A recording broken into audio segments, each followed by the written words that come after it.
All right, welcome back to On the Ball, the podcast series from the Vanderbilt Sports and Society Initiative. I'm Andrew Maraniss, and I'm really happy to have Kelsey Davis as our guest today. I was telling Kelsey before we hit record that she is definitely dressed for the occasion, and she pointed out I am too, so we can't hide our Vanderbilt allegiances. But Kelsey's joining us from Asheville, North Carolina, where she lives with her wife and her kids. She was just here in Nashville for some events. We had a chance to meet in person for the first time, but Kelsey is a former college soccer star, U19 and U20 U.S. national team goaltender, coach in college soccer, but she's also a graduate of the Vanderbilt Divinity School, where she earned a master's, and she's an Episcopal priest, and she's the co-founder of Christian Athlete Circles, which is something I would curious to learn more about, and the great work she's doing there with athletes all over the country. Kelsey, thanks so much for joining the show today.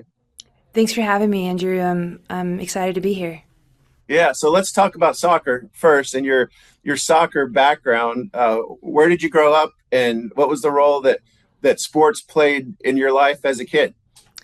Yeah, I grew up in Southern California, so in a city called Thousand Oaks, which is just a bit north of Los Angeles. Started playing soccer when I was 5 years old, and through our local rec league, and just absolutely fell in love with the game. And I don't think you could peel me off the soccer field. So it was sort of love at first sight, and played all throughout my youth and into college and into the professional ranks as well. And soccer for me really was my first love language. It also was a sanctuary for me. It was a safe haven. You know, I had wonderful parents by day and a tough home life by night. And so if I wasn't home, I was on the soccer field, and typically was the first kid there, last kid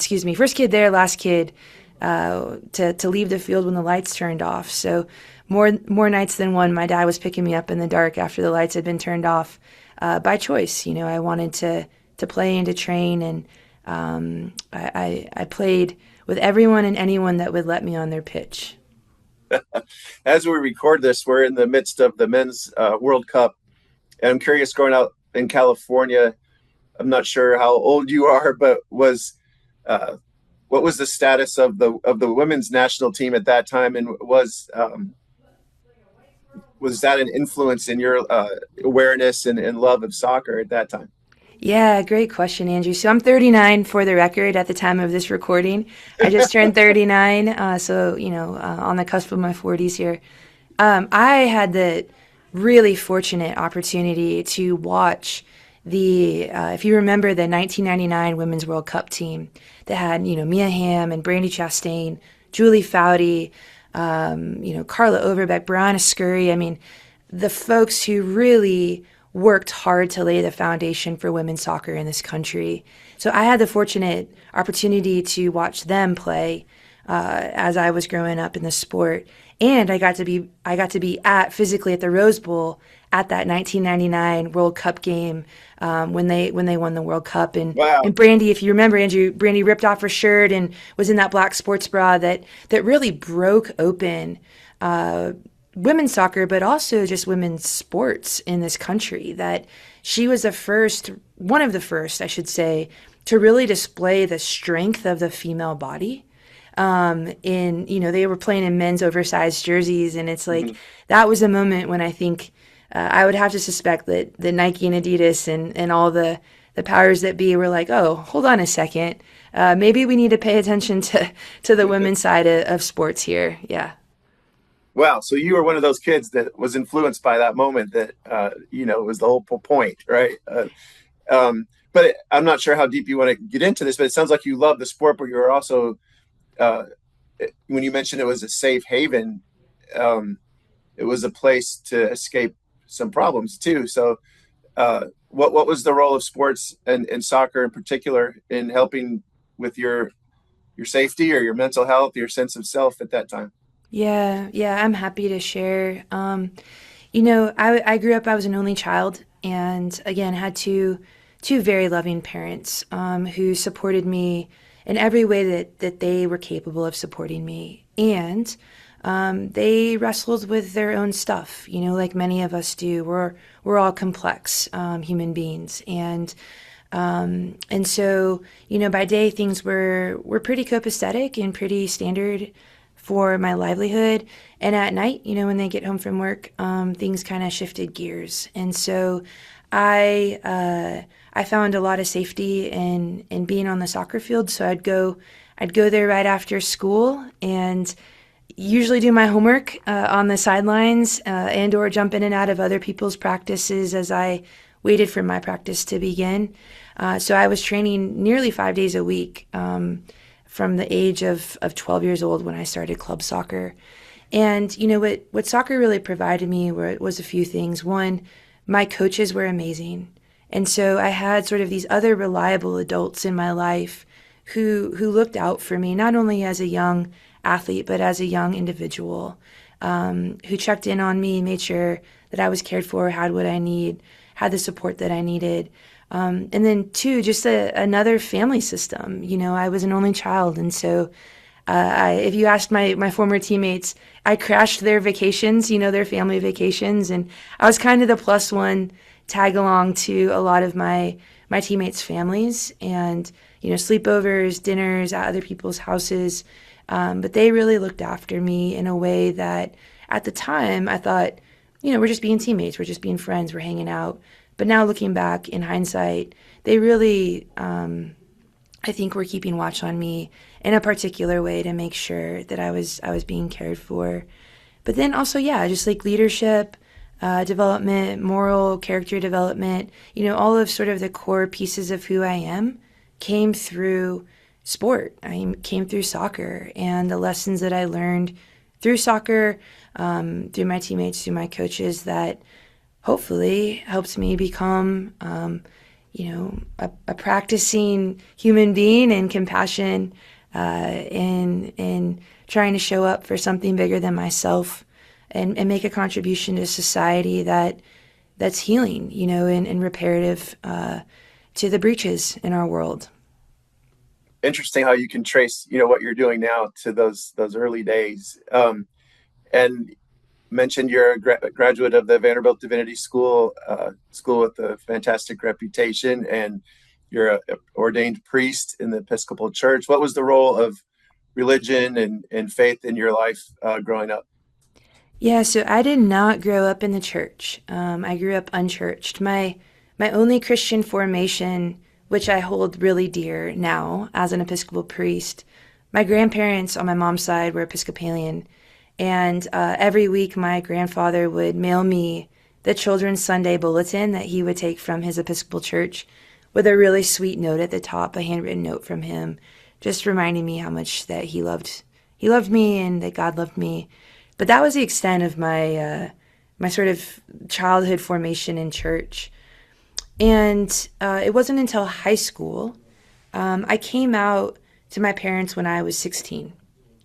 And when I came out to them as a gay, queer person, they were delighted and supportive and sort of cheered me on and championed me without second thought. I mean, it was a really beautiful embrace. And then my first girlfriend was the one who took me to a non-denominational church. And I got really into the Jesus thing pretty quickly, kind of dove in, cannonballed into that pool. And I don't know, Andrew, if it was because of her or it was actually because of Jesus, maybe a little bit of both. But so when I asked, let my parents know that I wanted to be baptized at 17, my dad's response, he was a lawyer. He said, well, this is going to be a rough road for you. So, this was early 2000s. Gene Robinson, globally was going through his whole experience in the Episcopal Church with coming out. And the world in the early 2000s, if you remember, was not a peaceful world to try to be in the rainbow family and hold Christian identity. And so my dad, in his right mind and in his wise, loving way, said, hey, let me take you to the local bookstore. I'm going to take you over to the world religion section, pull a couple books off the shelf, And I'm going to read through these books with you to make sure you have a scope of what you're signing up for if you want to be baptized in the Christian tradition. And so I remember that day as clear as blue skies, Andrew, standing in the aisle. And we were standing there flipping through some books on world religions and some books on Christianity. And he said, "Hey, Kels, will you promise me three things? One, that you'll remember that I love you and I'll always love you unconditionally. Two, that if God as Father, I'm your father, but God as Father archetype, if I love you unconditionally, then God loves you unconditionally, for exactly who you are. So remember that. And third, promise me that you'll never proselytize, that you will just live out your faith authentically and show the world your love of God through your actions and respect that there are other meaning-making systems, that other faith traditions, religions, spiritualities, other philosophical ways of understanding the world exist, and to respect that and learn from that. And I'm 17, Andrew, so of course I'm like, yeah, Dad, cool. But what he really gifted me in that moment was a foundation and a cornerstone to stay rooted in God's love, and in His love too, my dad's love, that I had an advocate along the journey, and also a cornerstone around interfaith and ecumenical and meaning making systems that now, as an Episcopal priest, I'm more curious about than trying to convert anybody, to my way of showing up in the world. And so he birthed a theologian in that moment, I think, Mhm. in me. And so fast forward, I played one season at UCLA, and then ended up transferring because I grew up in the area. I also needed a smaller school. I was sort of overwhelmed by, at the time, the 30,000 students that went there. So I ended up transferring to the University of Portland in Portland, Oregon, which is at the time was more like 3,000 undergrad, and was a Catholic school, Holy Cross school. And so it was at the University of Portland where my spiritual life started to come into formation. So the gift of being around Catholic priests and people who were committed to religious orders, who were our teachers and pastors, was such a gift for me, because, I was sort of swimming in this evangelical, non-denominational space, and getting to encounter for the first time a liturgical and sacramental tradition felt like room to breathe. As an athlete, I understand ritual. I adhere to ritual. I adhere to rhythms and seasons.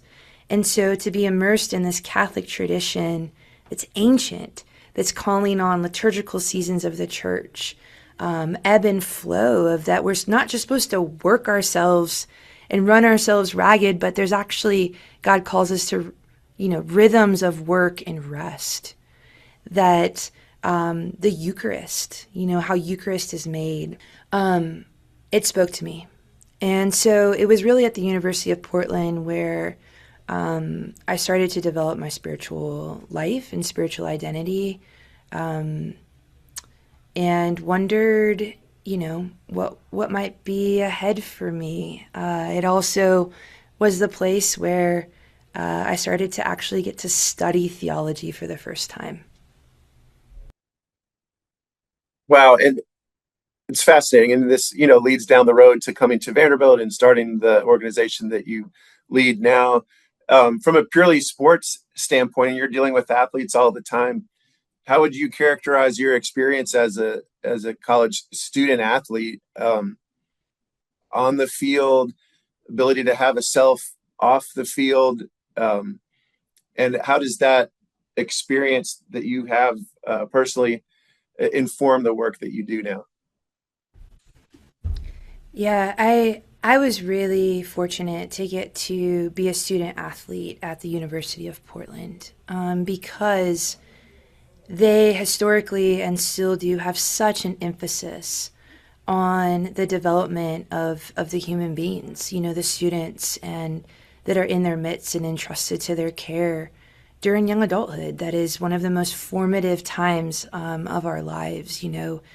There's so much research, Andrew, around neuroplasticity in the brain, and kind of that young adult sort of late adolescence period is the second wave of neuroplasticity for us. And so, the deconstruction that happens in the collegiate years, and then I would guess, or say the reassignment of identity, and sort of, sifting through what we've inherited and then unpacking our backpacks and then deciding what we want to carry forward for the rest of our lives, is such a tender, beautiful time. And so being a student athlete at Portland, I was completely supported, not only on the field, as I was sort of aspiring to play and hoping that a professional league would exist to play in this country, but also, off the field. I had leadership opportunities to develop,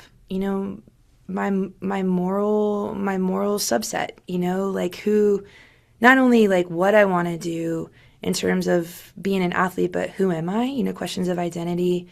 And then also questions of vocation. Like, yeah, I wanted to play professional soccer, but who did I want to be as a professional athlete? And my work to do to not only win games and to strive for excellence, but also off the pitch too. Like what would be my contribution to my community, to my team, but to the community, to the city that I was in as well, to make sure that this platform that I was given was also stewarded, in a way that participated in the betterment of the world. And Portland, I feel like, really set a lot of us up to be able to sift through those big questions and start to live into them while we were student athletes. So, we had ample opportunity to do community service and community engagement. We were encouraged to be present students in the classroom, to get our homework done, to strive for the best grades we could possibly strive for, as we also turned around and, crushed it in the weight room and on the pitch. So, they really set the tone for me in terms of teaching me, how to lead, I think, and how to lead well in all facets as a whole human being. Yeah, that's what it was painting a picture to me of just being a whole person. So when you're competing for U.S. national teams and playing professional soccer, did you notice that you were an outlier in that way, and that this was a perspective that you could share with other people, or did you feel like you were among, for the most part, other athletes that had that same experience as growing up or in college, and were thinking about the whole person and how they serve the community, or mankind beyond just at that point in your life, you're trying to make it on a national team or pro soccer. You couldn't be faulted if you were singularly focused on those goals. Yeah, absolutely. I would say, our generation coming up, I got to play with some amazing athletes. I had some amazing teammates who have, throughout their careers gone on to make huge waves and impact in the landscape of women's soccer in this country, in this globe, but also women's sports. And so we were of a generation that I would say, yes, Andrew, like we were in the same boat, caring about the same things in terms of, how do we go win championships, and also how do we show up as good humans in the world? And, some of these folks that continue to make meaningful impact on and off the pitch. I remember sitting in hallways with them when we were teenagers, when we were sort of young bucks in the U.S. soccer system. And, the coolest thing is not only to go see them win World Cups and gold medals, but to know that they are good people now and they were good people then too. It's just who they are. So it was really a special thing to be surrounded by such amazing people that pursued excellence in every avenue of their life. I will say, yeah, of course, being singularly sort of focused and narrowed in, scope is important. You can't do everything all at once, and you can't be all things to all people at once.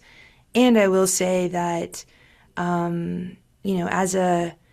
as a chaplain to athletes now, as an Episcopal priest too, one of my favorite conversations that I get to accompany with current athletes or former athletes is they're wrestling with, how do I show up and be excellent at my sport, and what else has God called me to do, and who has God called me to be? So I think that those are human questions that many of us sit with, and that even if, championship is first on your mind, I would bet most athletes are also thinking about, how do I be a good teammate, even in the smallest sort of unsexy behind the scenes way. I think we all care about that. So at some point, your playing career has to come to an end. It's the case for every athlete.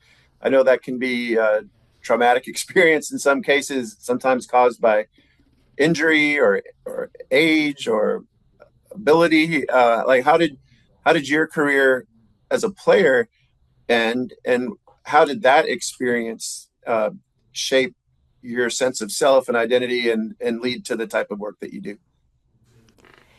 Transitioning out of playing soccer was one of the hardest. It was one of the hardest seasons of my life.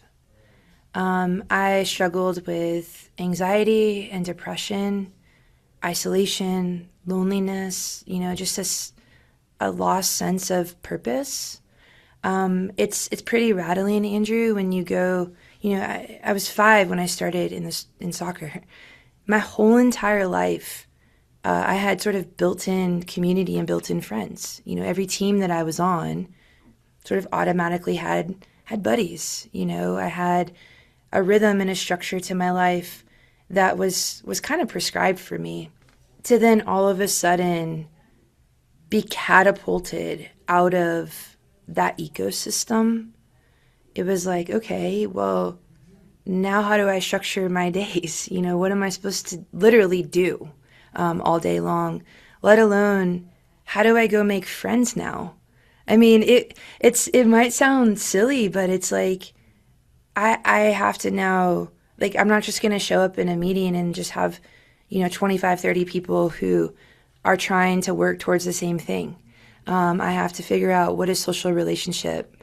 What does friendship look like? Let alone then, now what's my work to do? How do I earn a paycheck and do something that feels meaningful? And so that transition was really hard, and I was in therapy for a long time for it. And I would say only until probably about 5 or 6 years ago did I actually feel like I had grieved the death and loss of my athletic identity as an active athlete. It took about 10 or 11 years.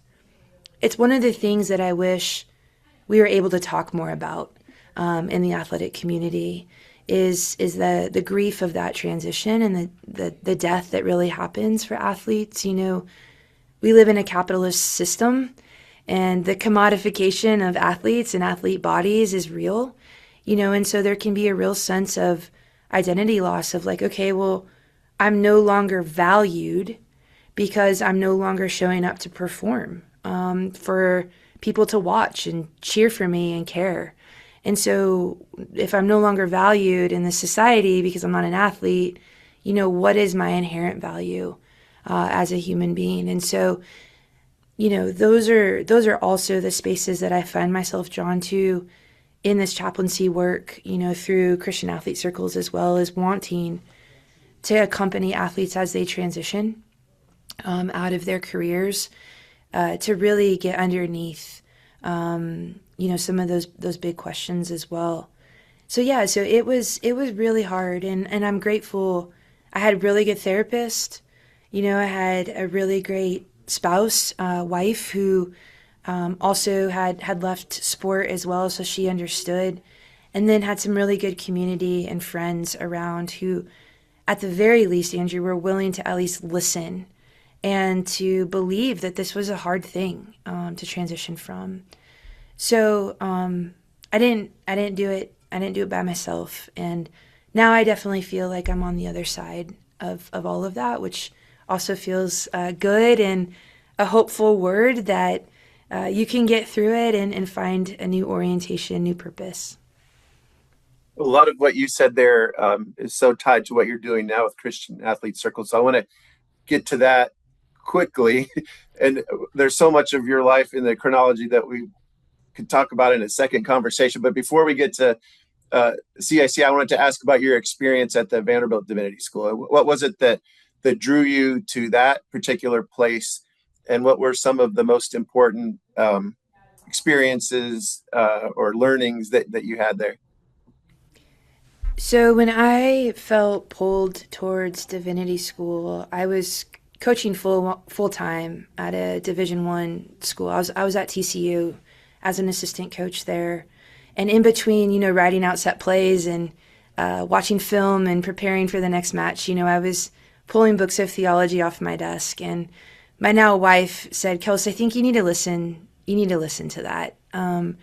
Sometimes these in-between moments where we spend our time and energy can reveal a lot to us about what's at our heart, at our heart center." And so Heather's wisdom in saying, "Hey, pay attention to that." And also, I was part of a pub church community in Fort Worth, Texas, and so that's a whole story for another time.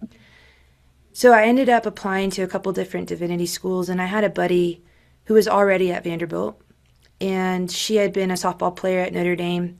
She's now also an Episcopal priest, and I called her up and I just said, "Hey, what's your experience been at Vanderbilt? I'm looking at the div school there." And she was like, "Just come and see. Come hang out for a weekend. I'll help you set up some meetings, get you connected, and you just got to be there to experience it." And so I showed up on campus and met with a couple professors, walked around Vanderbilt, and just absolutely fell in love with the place, Andrew. And not only the campus and the Nashville as a community and how dynamic it is, but also, the people that I got to encounter and talk to, the faculty and the current students who really were asking the question of, so what? So we're going to study this theology. We're going to be biblically literate. We're going to be able to preach and to pastor. We'll be equipped, right, to do ministry. And how does what I believe and what we believe about God and Jesus and the church translate into how we show up in society? So why I chose Vanderbilt, it's tagged as a school of the prophets. That these are folks in those walls who are there on purpose for the transformation and the healing and the repair of the world. That it's not an ivory tower to simply study together, but to actually study so that we can go back outside the walls and be part of the mercy and the justice making of all that is happening in our world. And so when I got to meet these people, they're activists, they're social workers, they're pastors, they're queer people, they're folks sort of on the margins of Christianity writ large that have experienced church harm and yet are still showing up to ask more questions and to find out still what's possible. And I just was so inspired by these human beings that I got to be in class with. And so in terms of my education, top-notch academic education for sure. It was a grind.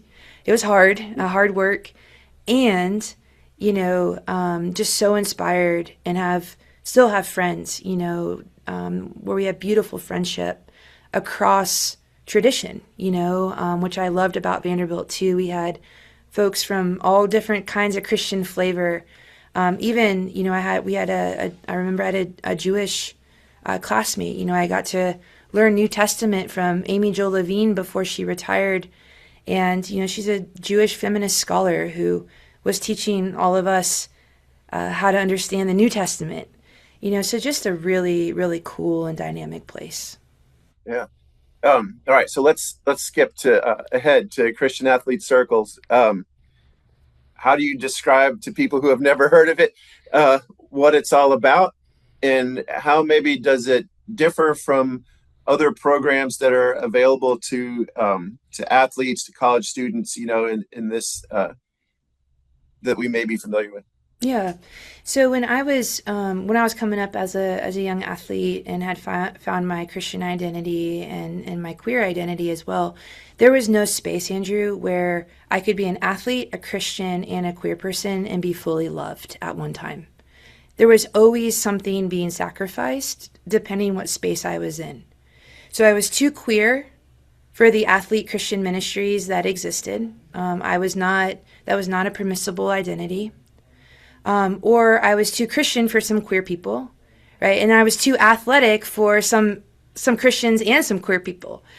So through my time at Vanderbilt Divinity School, I kept turning to my wife and saying, hey, there are athlete ministries out there that exist that are doing awesome work. And I wish that there was another option that sort of upheld I guess you could call it a more progressive flavor of Christian theology, right? Like the Episcopal Church, we bless and we ordain all people. And we honor the full dignity of every human being. And so why isn't there an athletic ministry that does that? And I said that for about 3 years, to where the point where my wife turned to me, she's like, why don't you do something about it? Like put your money where your mouth is. To which I then said, well, it can't just be me. Like, we do this work collectively. And so I was quickly introduced to Georgia McKee, who's our co-founder and co-director at Christian Athlete Circles, who's a Baptist pastor. Every Baptist needs an Episcopalian, and every Episcopalian needs a Baptist, Andrew. So with our powers combined, something, I think we find the middle way. But Georgia and I swapped stories that we both were dreaming and longing for a ministry that could fully be embracing of God's beautiful handiwork in human diversity, and speak athletic speak, and be something that could offer a wider circle. And so Christian Athlete Circles was born. Our patron saint is the Reverend Dr. Pauli Murray. And Pauli Murray was the first African-American priest ordained in the Episcopal Church. She was also a civil rights activist and lawyer before she was an Episcopal priest. The civil rights movement that we typically popularly think about with, Dr. King and all those folks really stands on the shoulders of Pauli Murray and her contemporaries and their work to push against racism and the sexism of her day and their day that they faced. And so, Pauli, for us, she was also, I believe, Andrew, and I hope you write a book on this maybe someday, I believe she was a basketball player in her younger years as well. But Pauli has this really famous quote from a paper that she wrote, something along the lines here, I'm not going to get it verbatim, but that Pauli said that she intended to destroy segregation by positive and embracing methods. When her brothers would draw a circle to exclude her, she would draw a wider circle to include them. And that where they shouted for the rights of a puny group, she wanted to shout for the rights of all of mankind. And so Pauli's way of truth-telling, of really facing systemic injustice, toe-to-toe, head-on, while also this approach of positive and embracing and widening method, that at CAC, what we're trying to do is not to exclude or eradicate or say that we're coming in over and above or that we should replace any athlete ministry that's out there. Instead, all we're trying to do is pull up a chair to the table and say that, the way that we understand being Christian is also faithful, and to continue to draw a wider circle. So yes, we are here to bless and to love LGBTQ plus people and athletes, and anyone that wants to come around this table and be part of the circle is welcome. So we are here for all. And how do athletes typically engage with you? I thought that there was a really great line on your website. It says, being an athlete is a great gift and a great challenge in a world centered around the commodification of bodies, high pressure environments, and ruthless schedule. It is extremely difficult to simultaneously train and perform at a high level while trying to live a life that is centered and intentional. And I have an alert come up on my screen that blocks the rest with meaningful conversations around your experiences. So are you facilitating those meaningful experiences? What are the ways that you're engaging with athletes? Yeah, thanks, Andrew. So the model of CAC is really a chaplaincy model. What that means is that we are here to support athletes in the athletic community on the go. So the way that we do that, one way is through content and resources. So we have a devotional, a physical book, and that you can. It's a 40-day devotional that just came out. We have a podcast called Spirit of Sport Podcast that is an offering as well, which we have 2 new seasons at this point in time, 2 new seasons that'll drop later this year that I'm really excited about. And so check out Spirit of Sport Podcast. And then we have a weekly huddle that is a weekly devotional that's right to your inbox. It's super short and concise. That goes through belong, grow, pray, act, which are the 4 pillars of formation for CAC. And then we have Instagram and are constantly posting resources and content on Instagram as well. So that's one bucket is content that can live in your ears, that can live in your backpack and go with you on the go, live on your phone as well. The second way that we do this is through coaching. So we offer kind of 3 lanes of coaching.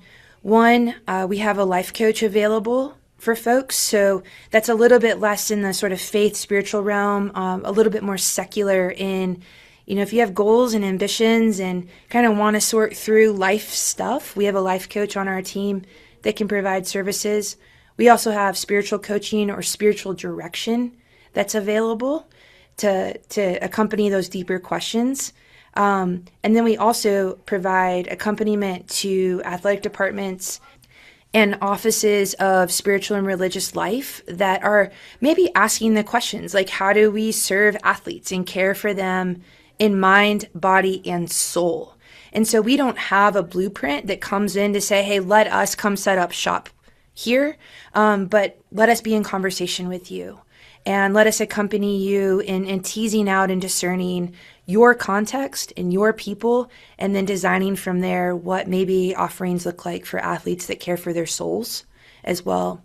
So we do the coaching, we do the content, the coaching, and then the last piece is that we offer care for chaplains as well. So whether that's chaplains on campuses or in the professional realms that are already caring for student athletes, are caring for the professional athletes, that we want to be a resource for chaplains to come and just exhale, to build fellowship, to pray together, and just be nourished. And so we have a chaplain circle that just is getting going that meets once a month. And that's a virtual circle space for anyone who's interested to join in. Amazing. Okay, as we wrap this up, you mentioned, working with athletic departments and campus offices. So is Christian Athlete Circles entirely focused on college athletes or younger or pro athletes too? And how do people find your podcast and find more information about all the other programs that you mentioned? Yeah. So we have a major emphasis on collegiate athletes. And, we are able to sort of developmentally span up into the professional young adult sort of age bracket as well. We've also seen some retired athletes coming around that are looking for community and looking for meaning making as well. So starting to hold space for that as well, that we want to be just a resource. Yes, the emphasis is on the collegiate age bracket, and we have some professional athletes kind of coming around. We also have some retired athletes coming around. So if folks want to get in touch, definitely visit us, follow us on Instagram at Christian Athlete Circles. And then also through our website, if you fill out the connect form on our website, that comes, directly to us, and you'll get an email back from me. And so it's really that simple if you want to connect in further. I will also say, Andrew, I'm a trained, certified Enneagram teacher and coach. And so if you're interested in the Enneagram and want to do some work around that, I'm your gal. So please also reach out. Oh, that's funny. I just did the paid Enneagram online about 2 weeks ago, and came out as a 9. I don't know if that would be surprising or not to you based on what you've learned about me so far. I can believe it and see it. I'm married to someone who leads with type 9, and I love you. I love me some 9s, Andrew. That's beautiful. So For better or worse. Huh? Yeah. Well, my home base is as I lead with type 8, and so if I don't know if that's surprising to you or not either. So yeah, I'll read about it when we get off. Yeah. Well, Kelsey, thank you so much. It's really fascinating to learn about your life story and the work you're doing. We could have gone another hour.